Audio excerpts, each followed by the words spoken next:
complete sluggishness as far as this relationship is concerned. So is the nuclear deal and also the WTO the standoff in terms of parity as far as trade facilitation and food security is concerned? Are they going to remain the two most sticky issues? Will the issue of Devrani Khobragade be brought up and in terms of dropping of charges? I'm asking you these questions, Navika, even as I'm telling our viewers that we have got shots of the Prime Minister stepping out of his vehicle and that motorcade has arrived. Lots of cheer happening. The entire group of Modi fans and also Indian Americans present there cheering the Indian Prime Minister, and he is taking time out to wave out to them, interact with them, get close to them. So it's not waving away from afar. That is also something we have seen with the Prime Minister, isn't it? He's done it everywhere. He's seen people who are there to greet him. He's taken a few seconds out to try and go across to them, at least shake hands and acknowledge their presence.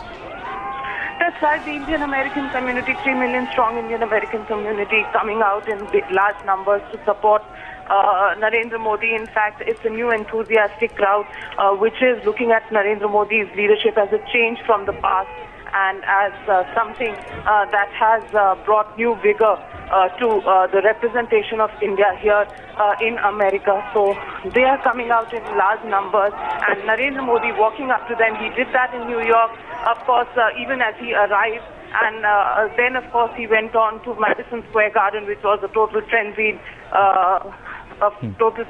program. And since then, since he's come to Washington, he's even tried to get close to the Indian community here in Washington as well. So it's almost as if there's a competition between Washington DC and New York in order to welcome Prime Minister Narendra Modi. That's right. That is definitely going to be something that will be discussed. In fact, India is looking for a commonality in the treatment between Pakistan and the way US is treating the terror issue in ISIS in Syria.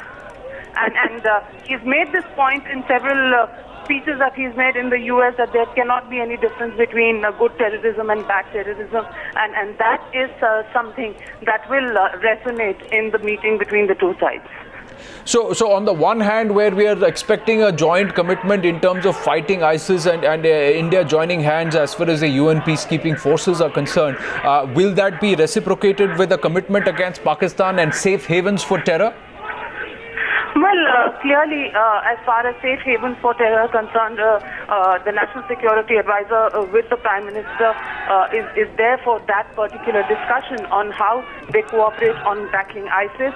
And India, in turn, is going to seek America's support on how to tackle terror from Pakistan. And also, what we are being told is that withdrawal of troops from Afghanistan is an issue that will be discussed. Remember, Taliban in Afghanistan can only be controlled once the government there is in full control of the situation. And India has been seeking the fact that these troops withdrawal should be slow and gradual and not immediate. And that is the point they would like to press to President Barack Obama. Now, we are also, as Navika is making her way from where she will be joining us live in just a bit, and she remains with us on the phone, Prime Minister Narendra Modi and also Foreign Minister Sushma Swaraj paying their respects at the Mahatma Gandhi Memorial right outside the Indian Embassy. He's also acknowledging the crowds, making a statement. It's very, very early in the morning in Washington, D.C., so it's a big early start for everyone, including the Prime Minister. And the fact is that it is heartening to see the presence of such a large number of Indian Americans so early in the morning, even in Washington, D.C. So clearly he's getting a lot of traction with the Indian American community there. But will this all translate into something very, very fruitful and productive for India? Will his vision of brand India be bought? That is the big question, as we are seeing the Prime Minister and the Foreign Minister make their way out of the memorial. And I think there is going to be a very, very short stop at the Indian embassy before he proceeds to his next engagement, that is paying his respects to the other two memorials and also the meeting with the governor. So those are the engagements for the Prime Minister. Navika, if you're still with us, can you take our viewers through in terms of what will be the agenda for his other meetings in the build-up to the summit talks, and what happens after the summit talks, because he leaves very late in the night from Washington DC back to India, isn't it?